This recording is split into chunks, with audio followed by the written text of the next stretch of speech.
écoutez Radio Ma'arif.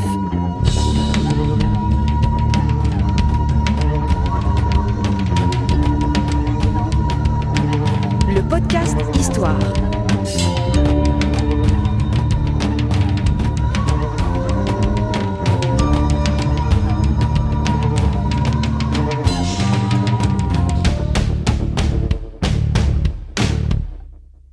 Le podcast Histoire est produit avec le soutien de Maroc Télécom. Bienvenue sur Radio Ma'arif, nouvel épisode de notre podcast Histoire avec un habitué, notre professeur d'histoire de Bordeaux et de l'UM6P de Rabat, Mehdi Rouilguet. Salut à toi Mehdi. Salut à toi Reda. Bienvenue, tu es chez toi, tu es venu aussi avec un sujet, tu veux nous parler du lion. Merci à vous. En effet, je pense que pour appréhender l'histoire du Maroc d'une façon un peu originale, j'essaye de m'inspirer des joueurs d'échecs un peu habiles, dont je ne suis pas, qui gagnent les parties avec les pions.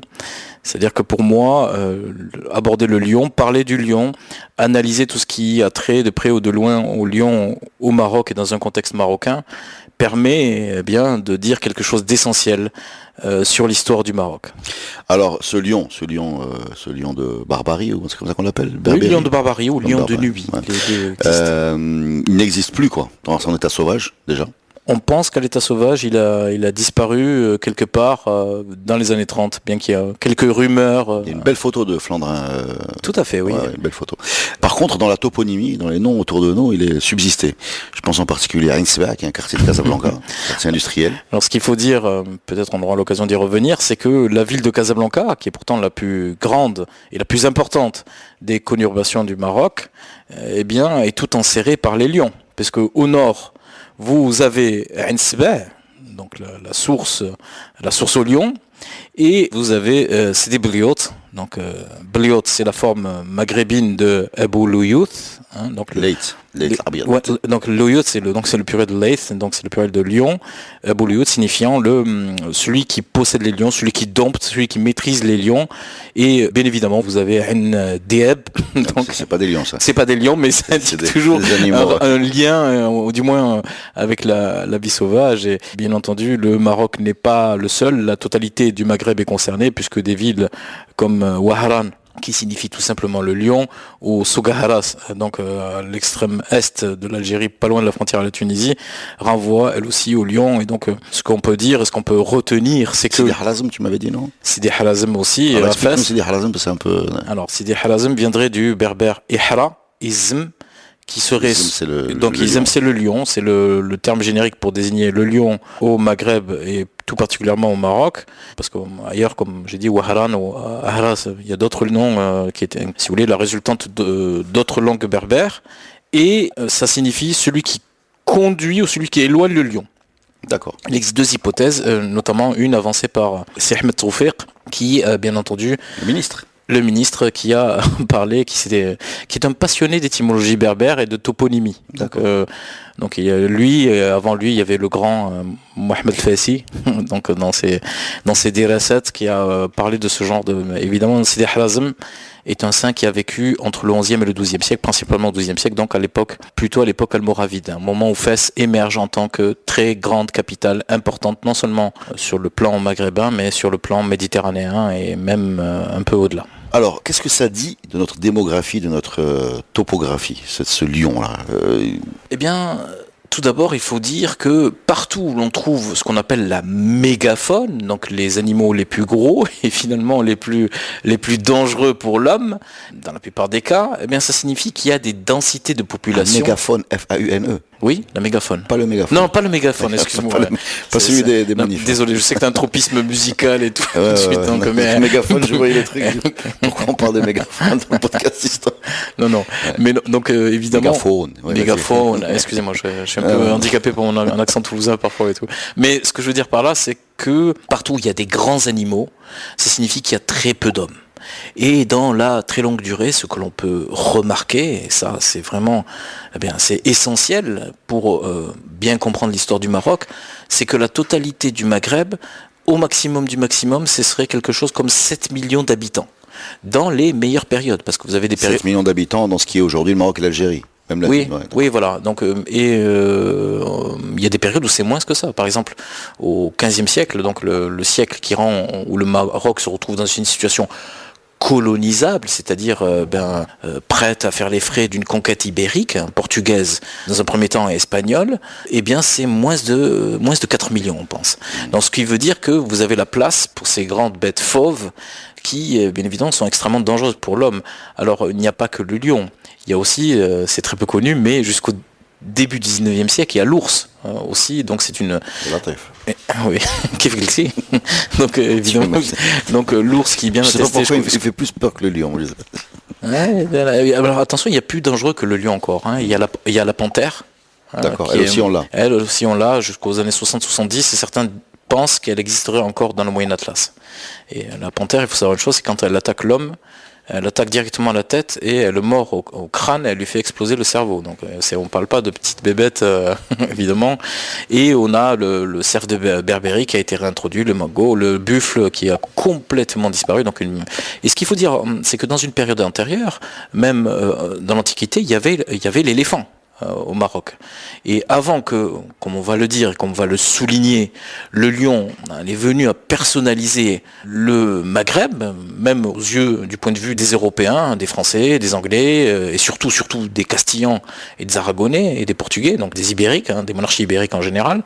Dans un premier temps, l'éléphant personnalisait l'Afrique du Nord. Et pour des raisons qui restent un peu mystérieuses, parce que les derniers éléphants ont été attestés dans ce qui correspond au Maroc à la toute fin de l'Antiquité, au début du Moyen-Âge. On ne sait pas encore pourquoi exactement l'éléphant précisément a disparu. D'accord. Par contre, le lion n'a pas disparu. Le lion, au contraire, a prospéré avec probablement de très importantes densités de population de lions, on le retrouve bien attesté dans la totalité du territoire marocain, de l'extrême nord jusque dans le Sahara. Tu m'avais parlé même d'un rite de passage au niveau des Doukala, oui, qui était rapporté par, je ne sais plus. Alors ça a été rapporté par une source extrêmement fiable, sûre, qui est le grand géographe, cartographe, polygraphe, parce qu'il s'est intéressé aussi à la botanique, qui est El Idrissi, donc qui est le Nuzhat al-Mushtaq oui, qui est probablement originaire de Ceuta. Donc il a une statue à Ceuta actuellement. Oui, mais parce que c'est une question du point de vue sicilien. Aujourd'hui, on affirme qu'il est de Sicile. D'autres revendiquent une origine andalousie, mais je pense qu'on peut tenir quasiment pour sûr qu'il est originaire de Ceuta, et donc Rossima a nommé son aéroport par son nom. Oui, Ceuta a mis une statue, donc en fait il est... Ouais. il est devenu omniprésent, parce que c'est une... Qu'est-ce qu'il dit chez les Idrissi ? Alors, non seulement il s'est intéressé à la géographie dans sa dimension climatique, c'est-à-dire un peu de géophysique, mais aussi il rapporte des éléments qu'on pourrait aujourd'hui qualifier d'une sorte d'anthropologie. Il s'est intéressé, et pour ce qui concerne les sociétés du Maroc, de ce qui correspond au Maroc aujourd'hui, il rapporte des éléments qu'il est le seul, dont il est le seul à faire état, comme par exemple chez les Doukala, du côté de l'Oued Mourbeh, d'un rite de passage où, d'après lui, pour devenir un homme, passer du stade d'enfant à celui d'homme, on devait aller pratiquement nu, avec une sorte de caleçon fait en qsder, une sorte d'épineux, si vous voulez, une sorte je crois que ça ressemble au lotus, c'est de la famille du lotus, je crois. Et on devait aller avec juste un couteau, et ça, pour aller tuer un lion. Sans quoi, on ne pouvait être compté comme un lion. Alors, bien sûr, ce rite de passage, on peut le rapprocher à d'autres sociétés extrêmement bellicistes, parce qu'attention, toutes les sociétés ne se valent pas du point de vue de la violence. Vous avez des sociétés bien plus violentes que ça. Vous avez des sociétés, par exemple, les sociétés du Caucase, comme par exemple les Tchétchènes, où on doit...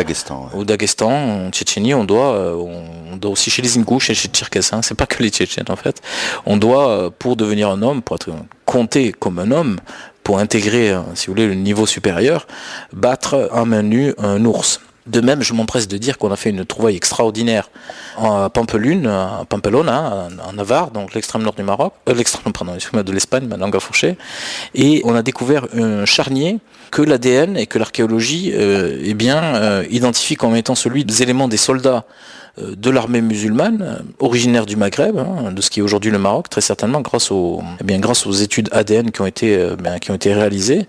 Et on voit bien que par exemple les Maghrébins ont les dents taillées en pointe. C'est-à-dire, c'est une des caractéristiques d'une société qui vit grâce à la guerre, et qui est extrêmement belliciste en fait.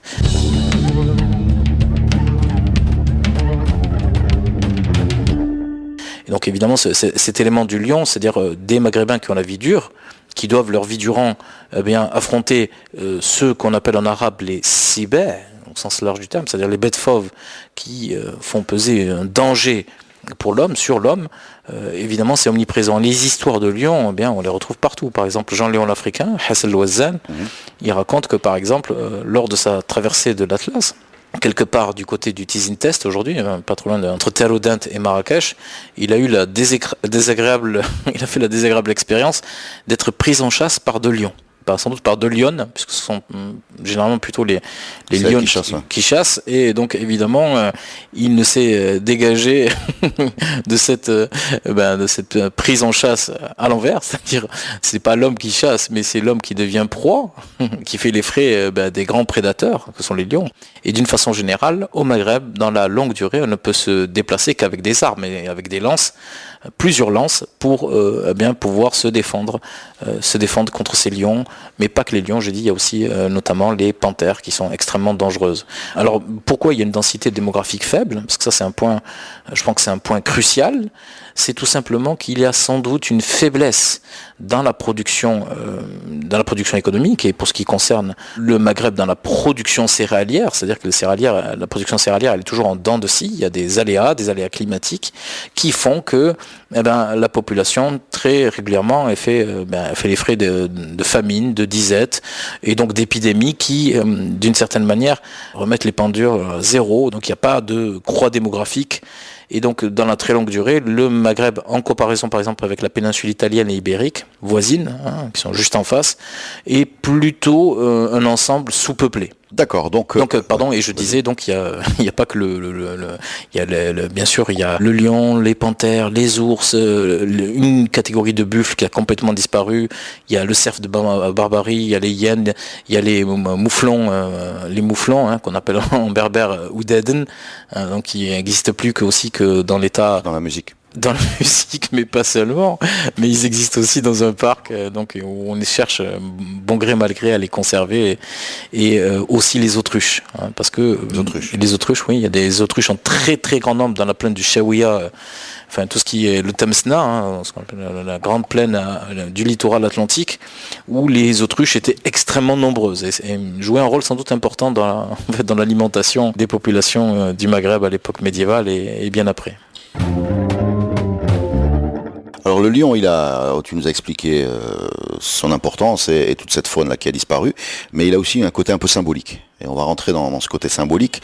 Est-ce que tu veux qu'on commence par le côté symbolique, disons religieux, par exemple sur l'anecdote avec Moulay Bouazza, etc., qui était capable, c'est-à-dire que la capacité à dompter le lion est rapportée comme un signe de sainteté, c'est ça?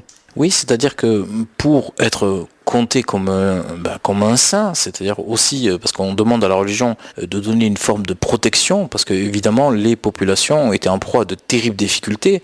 Donc certes il existe le côté mystique, la recherche d'une façon de sauver son âme au moment de la mort, mais principalement pendant très très longtemps, les populations du Maghreb cherchent une protection. Et une protection au-delà de l'humain, donc évidemment contre les sauterelles, contre la sécheresse et contre les fauves, parce que les fauves font peser un danger permanent sur les troupeaux et sur les hommes. Donc évidemment par rapport à ça, les grands saints, que ce soit les saints musulmans et aussi les saints juifs, et quand on retrouve un critère de sainteté qui est partagé à la fois par les juifs et par les musulmans, eh bien c'est le signe que c'est un élément fondamental de cette société, partagé à la fois par les musulmans et les chrétiens. Donc le plus grand sans doute dompteur de lions de l'histoire du Maghreb, toutes catégories confondues, c'est sans doute celui qu'on appelle Moulay Bouazza ou Abou Yazan, qui a cette caractéristique d'être un saint noir, berbère et monolingue et analphabète. Et lui-même est un grand dompteur de lions. Pendant quelle période, la Moulay Bouazza? Moulay Bouazza, on est au XIIe siècle, au VIe siècle de l'Hégire, et il a vécu à cheval entre la période almoravide et almohade. Et pour vous dire, ce Moulay Bouazza, il est capable de s'entretenir d'égal à égal avec le lion. Il y a toujours l'idée du lion qui reconnaît là où la personne, le saint supposé, est controversé, fait l'objet de polémiques, bien le lion a cette capacité à discerner les qualités extraordinaires, au sens premier du terme, exceptionnelles du saint. C'est ce qu'on appelle en arabe les karamat, donc les prodiges, Miracle, ouais. et les prodiges ou mu'jizat, ça c'est plutôt pour les miracles. Et donc évidemment le saint peut parler à l'oreille du lion, peut éventuellement s'en servir comme d'une monture, parce que c'est un peu l'image de l'âne ou du mulet, c'est-à-dire quelque chose qui peut être dompté et peut servir de markob, si tu veux, c'est-à-dire de véhicule, puisqu'on est dans une société qui n'utilise pas la roue, et donc évidemment tout se passe à dos d'animal. Et donc par rapport à ça, juste dire que par exemple le plus grand saint juif, un des plus grands saints juifs de Fès, qui est Rabbi Msoud al-Fassi, est considéré, donc on est au XVIIIe siècle, comme lui aussi étant un peu sur le même plan que Moulay Bouazza, je le dis à la façon marocaine la plus usuelle, eh bien un dompteur de lion. Alors par contre il y a une dimension complètement méconnue et qu'on ne retrouve que dans une seule source, qui par ailleurs nous dit quelque chose du fait qu'on ne connaît pas bien l'histoire du Maroc, mais parce que c'est une histoire qui se déroule principalement en berbère et qui concerne des populations rurales, souvent monolingues, qui ont peu intéressé dans la plupart des cas les sources donc rédigées dans les grandes villes, avec quelques exceptions dont si tu veux on va parler.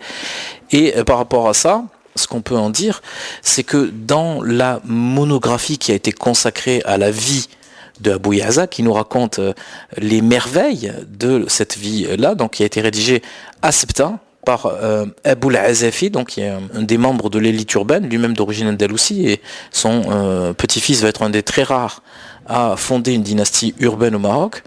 Eh bien, il nous dit que Abou Yahza, donc Moulay Bouazza, tout grand saint qu'il est, avec ses prodiges, etc., par exemple, il considérait, comme tous ses contemporains, comme tous ses coreligionnaires, que les lions qui précisément attaquaient les troupeaux, et qui souvent mangeaient le berger aussi, les bergers, eh bien, c'était en fait l'âme des mauvais musulmans, des âmes pécheresses réincarnées qui attaquaient les musulmans. Et apparemment, c'était, selon toute vraisemblance, un des aspects qui constituait la vie, la perception des ruraux, donc qui, encore une fois, qui constituait l'immense majorité de la population.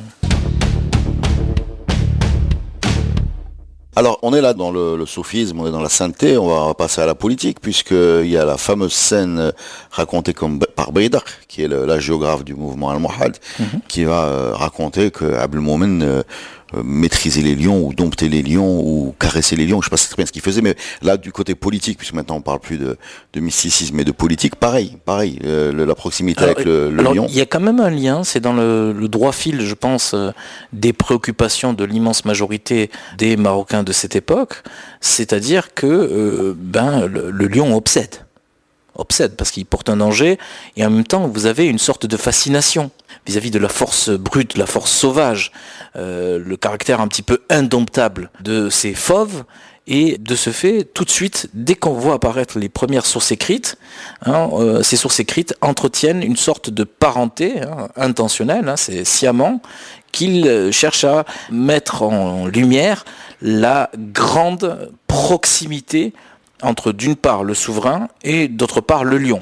Et donc on a des histoires de lions qui viennent se mettre donc au pied du sultan, et c'est-à-dire d'une assemblée qui est prise de terreur, qui est prise de frayeur par l'apparition soudaine d'un lion. Abdelmoumen, lui, il garde sa contenance, il ne panique pas. Et c'est de la propagande, ça, mais ça veut dire quelque chose. Au-delà de ça, non, c'est la dimension symbolique qu'il faut. Bien sûr. Et par exemple, quand un roi vient d'être détrôné, qui était le roi qui régnait sur ce qui est aujourd'hui l'est de l'Algérie, donc c'est la dynastie des Banu Hamad, vient, et donc loin d'être tué, il est déporté à Marrakech. La seule activité qu'on autorise à faire, c'est d'aller chasser le lion dans les environs de Marrakech, et paraît-il que pour chaque lion ramené vivant, parce qu'ensuite ces lions-là, comme on va peut-être en parler un petit peu, c'était un peu la pièce phare des ménageries royales, si tu veux l'ancêtre du zoo.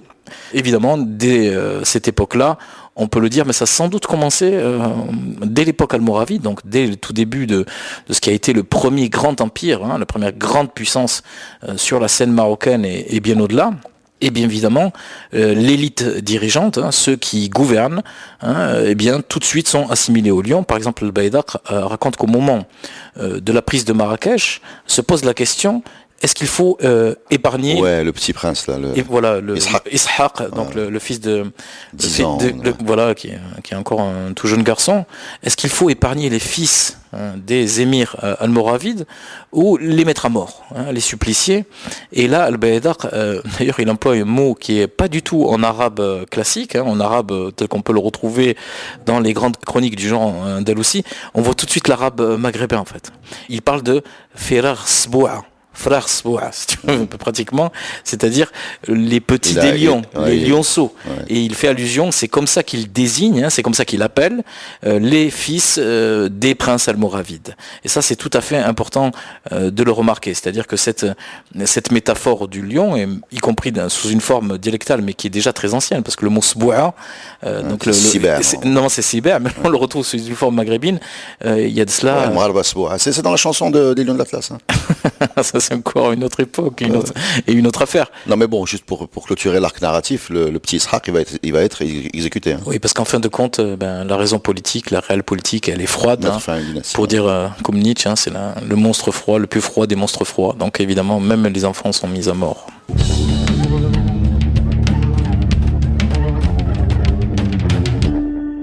Donc le lion proche du pouvoir, symbole du pouvoir, est-ce qu'il y a encore des résidus de cette réalité historique? Alors tout à fait, et ce qu'on peut dire, ce qu'on peut en dire, c'est bien qu'on le retrouve sur plusieurs plans. D'abord sur le plan de la religiosité, par exemple encore aujourd'hui dans le Souss, pour dire des miracles d'un mystique, d'un homme versé en religion, beaucoup plus que les autres, on parle de Ismaoun, et Ismaoun c'est l'exact correspondant, c'est comme ça qu'on traduit le mot mu'jizat, c'est-à-dire le mot miracle en arabe, et Ismaoun signifie les lions. Et c'est tout à fait intéressant de voir que le mot les lions dans son pluriel a fini par désigner une part constitutive tout à fait importante de la religion. Ça c'est pour la dimension plutôt pour le peuple. Et bien sûr, tous les grands saints dont on connaît les lions, ma langue fourchée, les noms à travers le Maroc sont pour l'essentiel des dompteurs de lions. Et au niveau du pouvoir, dès le XIIe siècle, ce qu'on peut constater, c'est qu'il ne peut y avoir de pouvoir sans maîtrise de la vie sauvage et le parangon de la vie sauvage, le top du top, si tu préfères, eh bien, c'est le lion. C'est le lion qui constitue, si tu veux, la nature dans ce cas-là de plus dangereux qu'il faut absolument dompter, maîtriser à tout prix. Ce qui fait que dans tout palais royal, jusqu'au XXe siècle, vous avez des lions, et y compris des lions qui sont lâchés en liberté. Il y a des anecdotes très drôles sur des ambassadeurs ou des délégations étrangères qui viennent visiter le sultan à Fès au XIXe siècle ou encore au XXe siècle, au début du XXe siècle, et quelle n'est pas leur surprise de constater que les lions se promènent en toute liberté dans le palais. Ce qui est évidemment... Non, mais je pose une question, mais c'est dangereux, non, a priori? Ou alors ils sont endormis, ou c'est quoi? Alors ça se passe comment là, au quotidien, le lion dans le palais, quoi? Alors le lion dans le palais, je n'ai pas vu, je ne suis pas allé les caresser.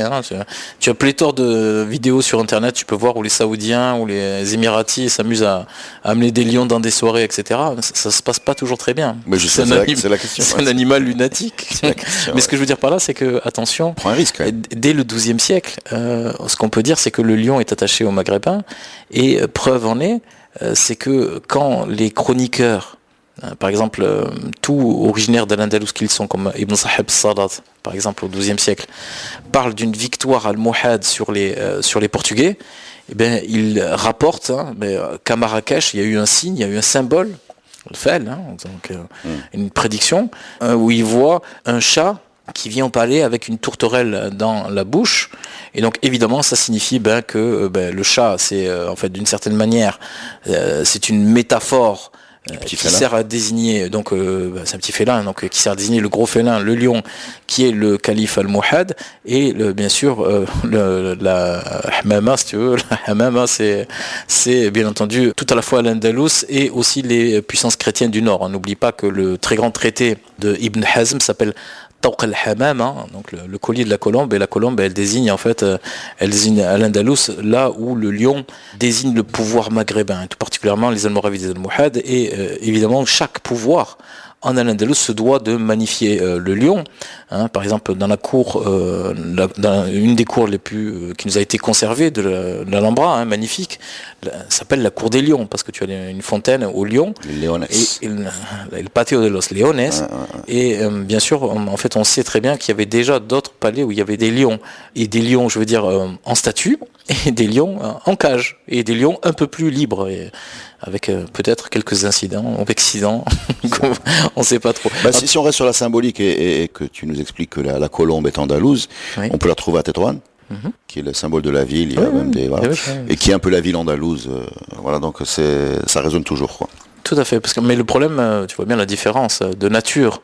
Entre la colombe et le lion, c'est que la colombe elle est belle. D'ailleurs c'est la viande de prédilection des élites urbaines. Tu vois bien, le style là, tout ça c'est toujours en principe là où le lion, on est dans une force beaucoup plus agressive en lien avec encore une fois la violence supérieure et le caractère remarquable en fait pour faire la guerre ailleurs. Et donc c'est ça, et attention, cette propagande sur le lion, tu disais tout à l'heure, c'est le fruit de quelques chroniques, mais ce qu'il faut bien voir, c'est que toutes les maisons et toutes les productions royales, parce qu'attention, les palais étaient en même temps des unités de production, produisent des artefacts, donc des variés, donc des puits de margelle, enfin des margelles. C'est quoi les margelles ? Les margelles, c'est le haut des puits.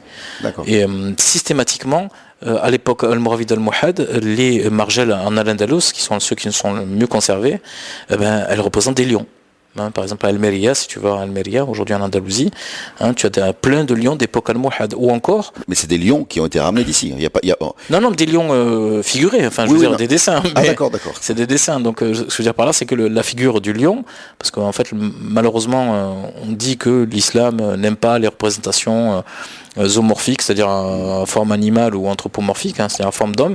Mais ce qu'on peut constater, c'est que même dans par exemple dans le terraz, donc ce qui sont les tissus les plus luxueux qui soient produits dans le cadre du palais, dans le complexe palatial, pratiquement, dans la plupart des cas, il y a des lions qui figurent sur ces manteaux d'apparat. Alors ces manteaux d'apparat, ensuite, ils ont été donnés, on les conserve aujourd'hui dans les musées situés en Catalogne ou dans le sud de la France et même dans l'est de la France, puisqu'à Sens, il y a un manteau qui a été sans doute produit dans un contexte almohade où vous retrouvez des lions. Et aujourd'hui encore, vous pouvez trouver sur les armoiries du pays, vous allez trouver 2 lions comme ça qui entourent une couronne et une étoile marocaine. Donc il est là, quoi. Le lion est là, il est doublement là. Encore aujourd'hui, il y en a un qui regarde vers nous et il y en a un qui regarde de profil. Voilà. Alors, il faut bien. Je sais pas où est la symbolique. Il faut bien voir que ce soit les autorités du protectorat ou bien le milieu autour de Mohamed V et de Hassan II étaient des gens qui connaissaient, qui avaient un goût pour l'histoire. Oui. Et donc de ce fait-là, ils ont bien identifié le fait que le lion, c'est une part fondamentale, essentielle de notre histoire, en lien avec le pouvoir. Et donc évidemment, il faut rappeler que la conservation en tant qu'espèce du lion de Barbarie, elle s'est faite grâce au sultan du Maroc, qui l'est conservé dans des ménageries. Et attention, l'idée de ménagerie, c'est-à-dire d'avoir sous la main ce qui fait l'essentiel de la vie sauvage, dans ce cas-là de plus remarquable. Alors généralement, dans ces ménageries royales, on trouvait des lions et aussi des girafes. Si tu veux, je vais te dire pourquoi la girafe. Déjà, la girafe, ça vient de loin. C'est parce que du point de vue arabe, dans la taxinomie, en fait, dans la hiérarchie des espèces, la girafe, c'est pas un animal comme les autres. Jahed, donc le très grand polygraphe de l'époque abbasside, du 9e siècle, il a écrit un énorme livre qui s'appelle Kitab al-Hayawan, donc le livre des animaux, et il a consacré une part spéciale au mulet, le brel, si tu veux, parce que évidemment, tu comprends que le mulet, ce n'est pas un animal comme les autres, c'est le croisement entre un outil, quoi. Un cheval, déjà c'est un outil, c'est un cheval, et ce qu'on ne sait pas, c'est que c'est la même chose de la girafe. La girafe, ça vient de l'arabe zarafa, donc et la racine zarafa, c'est comme khalata, c'est un mélange. On pense que la girafe est un mélange entre baqarat al-wahsh, c'est l'oryx, et la hyène. Ah oui. Débat. donc évidemment, ce titre-là, c'est un animal doublement exceptionnel. Composé. Ouais. Et ce que je veux dire par là, c'est que plus tard, vous avez, dans la mesure où les Almoravides et les Almohades et aussi les Mérinides ont été considérés, perçus comme une très grande puissance, le zoo et la ménagerie a été ensuite importé et imité par un certain nombre de cours européennes. Et il y a peu, du côté de la Tour de Londres, donc on est en Angleterre, on a retrouvé les restes de l'ancienne ménagerie royale des XIIIe et XIVe siècles avec un nombre tout à fait important, un nombre tout à fait conséquent de restes de lions. Et puisque bien sûr désormais toutes les universités britanniques et américaines sont obsédées par les questions d'ADN, on a procédé donc à l'analyse ADN de ces restes, et bien sûr ce sont l'ADN de lions qui viennent du Maroc, qui provient du Maroc. Donc le cadeau, quoi. Un cadeau certainement, parce qu'on est dans le cadre du don contre don, et les lions sont extrêmement prisés et recherchés dans les différentes cours européennes, qui pensent au moment où les monarchies se solidifient, se consolident et vont donner en fait les États tels qu'on les considère, pour marquer sa majesté, sa puissance. Les monarchies européennes pensent qu'il faut qu'ils aient d'une certaine manière des lions, et les lions de proximité qu'ils peuvent avoir et qui les impressionnent parce que ce sont des lions un peu particuliers, ce sont des lions qui ont une crinière encore plus fournie que la... Ils ne sont pas très grands, il est un peu petit. Mais plus petit, mais avec une crinière plus fournie, plus impressionnante. À tel point, ce lion est lié à notre contrée que tu racontes dans ton article que l'Andalou Ibn, je sais pas comment il s'appelle, Ashtarkouni, ça s'appelle comme ça. Ibn Ashtarkouni. Donc le Ibn Ashtarkouni est originaire de Saragosse et il a écrit ce qu'on appelle Maqam al-Barbariya, c'est-à-dire un poème dédié et consacré aux Berbères, c'est-à-dire aux Almoravides. Parce que ça coïncide avec un moment où Al-Andalus atteint un petit peu un summum d'un point de vue culturel, avec le début de la philosophie, c'est le début d'Ibn Beja, et bien d'immenses hommes de lettres que sont Ibn Zaydoun, Ibn Sahel, Ibn Hayyan et d'autres, etc. Mais en même temps, ils sont dominés politiquement par des êtres un peu étranges. Donc il est décrit à sa façon, donc celle d'un poète. Donc il utilise la langue arabe qu'il maîtrise. Il prend un personnage ingénu, un Candide, qui vient d'Orient. Qui vient d'Orient, c'est-à-dire qui supposément ne connaît absolument rien, ni au Maghreb. Et il a à peine un peu entendu parler d'Al-Andalus comme étant une terre où on a magnifié la langue arabe. Donc lui-même vient pour être à la recherche d'une sorte d'authenticité de la langue arabe qui s'est perdue au Sharq, donc en Orient, et qu'il vient rechercher sur ces terres. Et là, quelle n'est pas sa stupeur quand il passe de Tanger à Algésiras, où il rencontre une assemblée dont on comprend que ce sont des Almoravides, c'est-à-dire et là tout de suite il les voit, ils se comportent comme des cibets, comme des bêtes sauvages, c'est-à-dire des gens qu'on fréquente à ses risques et périls. Si jamais vous vous asseyez avec eux à table, donc ce qu'il décrit très bien, alors il décrit un plat un peu bizarre où on mange quelque chose qui ressemble un peu comme des têtes de fourmis. Bien sûr, il est en train de nous décrire peut-être le barkouch en fait, plutôt le gros couscous. Et évidemment, déjà ce plat-là le stupéfait. Et en plus de ça, à table, il comprend rien à ce qui se passe. Il voit déjà la langue, elle est absolument bizarrissime, et lui qui était venu pour rechercher la Lorat Dad, donc vraiment la langue arabe dans toute sa pureté, il se trouve face à un parangon, un galimacias, un dialecte incompréhensible. Et en plus de ça, les gens, ils se servent à table d'épées ou de sabres pour attraper la viande, pour attraper les brochettes, etc. Là où en Orient, le repas est le moment par excellence où tout le monde est désarmé. Même les dangereux Turcs, Kurdes, etc. À table enlèvent les armes. Et là, on est dans un monde qui est marqué par une très très grande violence, et ce qui le contenu par le contenant, ce qu'on appelle, je peux en dire, c'est une formule de métonymie, de style. C'est évidemment les cibets et autruches, ou les autruches aussi jusqu'à un certain point. C'est-à-dire deux animaux propres, donc caractéristiques du Maghreb, finissent par désigner les habitants eux-mêmes. Donc d'accord. Évidemment. Alors, symbole du pouvoir, proximité avec le pouvoir, à tel point par exemple que quand Bouhmara est saisi par les troupes et qu'il est ramené en cage à dos de chameau, Tout à fait. On raconte qu'il a été jeté au lion. Alors, je sais pas si c'est vrai, enfin, il y a tout un podcast là-dessus, mais toujours est-il que c'est la version qu'on a. Et d'ailleurs, ça a été la une d'un journal français. Le Times. Non, mais ça a été anglais, parce que d'abord, ça a été rapporté par Walter Harris. C'est le pouvoir quoi, Donc c'est la principale source, mais il n'est pas la seule. Hein. Donc c'est dans un livre qui est absolument extraordinaire, qu'on peut trouver sur Internet, qui s'appelle Morocco That Was, qui a été traduit aussi en français. Et Walter Harris, c'était le Maroc en français, non? C'est pas ça, ouais, c'était le Maroc. Ouais. C'était le correspondant du Times au Maroc, donc pas fou à l'époque, avant le protectorat, il était installé à Tanger. Donc il a eu une vie d'aventure, donc il s'est rendu aussi à la cour et il a été le témoin oculaire donc de la mise à mort du Bouhmara qui avait posé un très très gros souci dans l'Est, donc du côté de Oujda. Et moi-même j'ai un arrière-grand-père qui s'est battu dans l'armée qui a combattu Bouhmara à cette époque-là. Il y a tout un podcast sur Bouhmara si vous voulez en savoir plus. Donc mangé par les lions, enfin c'est la version qu'on a. Alors le problème c'est que les lions étaient rassasiés, donc ils n'ont pas voulu le mettre à mort. Voilà. Donc ils ont été obligés de l'achever. Donc les lions n'ont pas fait leur boulot parce que encore une fois le lion est un animal lunatique. Hein. S'il veut vous agresser. Pareil après il est donc oui voilà il se couche et tout, on le touche pas voilà. Alors, on peut dire deux mots sur la tentative de réintroduction du lion qui a été voulu, je crois, par Hassan II, c'est ça? Alors très bien. Alors dans les années 80, Hassan II a pensé, donc sans doute du fait de son tropisme, sa passion pour l'histoire, qui était réelle, qui était authentique, que d'une certaine manière, le Maroc sans les lions n'était pas vraiment le Maroc. Et c'est pour cette raison qu'il a pensé réintroduire le lion dans la région des Hillel, donc du côté des Aït Mohamed, je crois.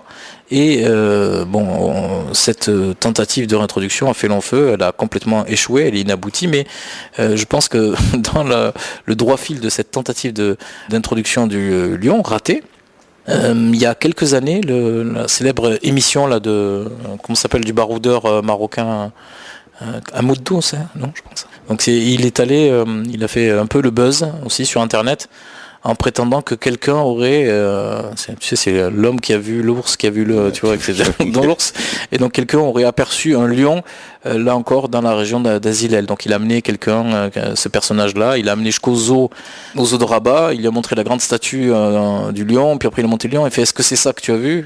Oui c'est ça. Donc c'était une histoire qui fait long feu. En tout cas ça traduit le fait que le lion reste présent dans les têtes et continue à fasciner. Il fascine et c'est le surnom de l'équipe nationale de foot vu que la tradition africaine des noms d'animaux avec les léopards du Zaïre à l'époque. Parce que je pense que les lions de l'Atlas datent des années 70 à peu près. C'est ça, oui. On pense que c'est le journaliste Kamel Lahlou qui aurait soufflé... C'est ce qu'on trouve, qui aurait soufflé cette... Et qui donc est aujourd'hui la désignation officielle. Donc il y a 3 lions en Afrique, il y a ceux de la Teranga, les Sénégalais, et les lions indomptables, c'est les Camerounais, et les lions de l'Atlas, que vous connaissez. Voilà, on aurait pu choisir autre chose. Je sais pas, pourquoi pas le cheval, j'en sais rien. Enfin, mais on a choisi le lion, symbole finalement du Maghreb. Finalement, c'est ça ce qu'on a appris, symbole du pouvoir, symbole de sainteté. C'est pas aussi d'une force indomptable, c'est-à-dire une force qui sort de la nature et qui est tout à fait extraordinaire en fait. C'est un petit peu ça l'idée. Parce que très étonnamment, le pendant en fait, l'opposé exact du lion, c'est la hyène en fait. C'est le dba qui est resté dans les expressions. Pour insulter les gens, on dit Foumak dba. Le dba est même victime d'un trafic. Oui, parce que sa cervelle serait, paraît-il, vendrait très cher parce que ça sert à fabriquer, selon toute vraisemblance, des sortilèges les plus puissants, les plus maléfiques qui soient. Mais pourquoi tu dis que dba c'est l'inverse de sba? Parce que autant le lion est plutôt classe, si tu veux, c'est-à-dire positivement connoté, avec cette idée, il est fort, il tue un peu à la loyale ses adversaires, alors que la hyène vient par derrière, un petit peu aussi comme la panthère, dont je t'ai dit, qui surprend, alors que le lion il chasse, il court, il attaque, voilà, c'est un petit peu ça, je crois, je crois, l'idée. Et puis sa force musculaire absolument extraordinaire, hein, qui a dans la longue durée a marqué les Marocains, l'esprit des Marocains. Même si il devait faire tout ce qu'il pouvait en fait pour essayer de se défendre et plutôt résister. Et ce n'est qu'à partir du 19e siècle, le moment où le Maroc a commencé à se densifier, à gagner de la population, hein, qu'on assistait à un net recul de l'espace habité par le lion, avant qu'il ne disparaisse totalement, hein, du fait de son habitat. Hein. Mais dire que ce processus-là, il n'est pas propre au Maroc. Hein. En France, par exemple, jusqu'au XIIe siècle, c'est un pays où il y a l'ours absolument partout. Et c'est pas l'ours très gentil qu'on connaît. Hein. C'est un ours qui est totalement carnivore. Il n'est pas omnivore. C'est pas l'ours mangeur de miel ou de myrtille. Ah oui, de ballot. C'est pas ça du tout. Hein. C'est l'ours. Et en plus, on sait que les ours étaient plus grands au Moyen Âge. On a des traces. Et il y avait même au XIIe siècle en France des aurochs, hein, une espèce qui a complètement disparu. C'est une sorte de gros taureau. Alors déjà le taureau c'est gros, hein. Mais imagine les aurochs, c'est quelque chose comme presque le double des taureaux, des taureaux de corridés. Donc ce que je veux dire par là, c'est que donc le Maroc bien sûr a connu un processus qui, d'une certaine manière, annonce aussi la disparition en fait annoncée de la grande faune en Afrique. Et s'il y avait grande faune en Afrique, c'est pour deux raisons. C'est que ça c'est très difficile à déterminer, mais il y a une grande cohabitation en fait dans la longue durée entre l'homme et les grands animaux, les très grands animaux, et aussi parce que l'Afrique était un continent sous-peuplé. On a tout dit. Évidemment, donc, tout dit. Non, dire encore une fois que l'avenir pour les grandes bêtes en Afrique, hein, la méga faune, eh bien, elle est assez noire en fait. Hein. Elle n'est pas très joyeuse puisqu'il y a des perspectives de disparition en vue. Et c'est vrai que quand on fait la liste des animaux pour ce qui concerne le Maroc, c'est vrai que l'idée de lier et de prendre en considération véritablement la démographie, une histoire environnementale du Maroc, hein, et pas qu'uniquement son biais idéologique à partir de la forêt, etc. Ça dit, je pense, quelque chose d'absolument neuf et d'intéressant et de passionnant même sur l'histoire du Maroc. Et on peut rajouter aussi la gazelle dans cette liste, vu qu'elle est chantée par tout le monde, elle devait être bien présente. C'est pas elle était présente, elle était omniprésente, et avec des troupeaux absolument gigantesques, hein, qui ont frappé encore les Français qui chevauchaient au Maroc un peu avant l'établissement du protectorat. Eh ben, merci beaucoup Mehdi pour cette balade, prendre le lion comme moyen de se promener dans les structures du pouvoir, du soufisme, de l'écologie, de la démographie. Merci beaucoup, c'était passionnant. Merci beaucoup. Avec plaisir.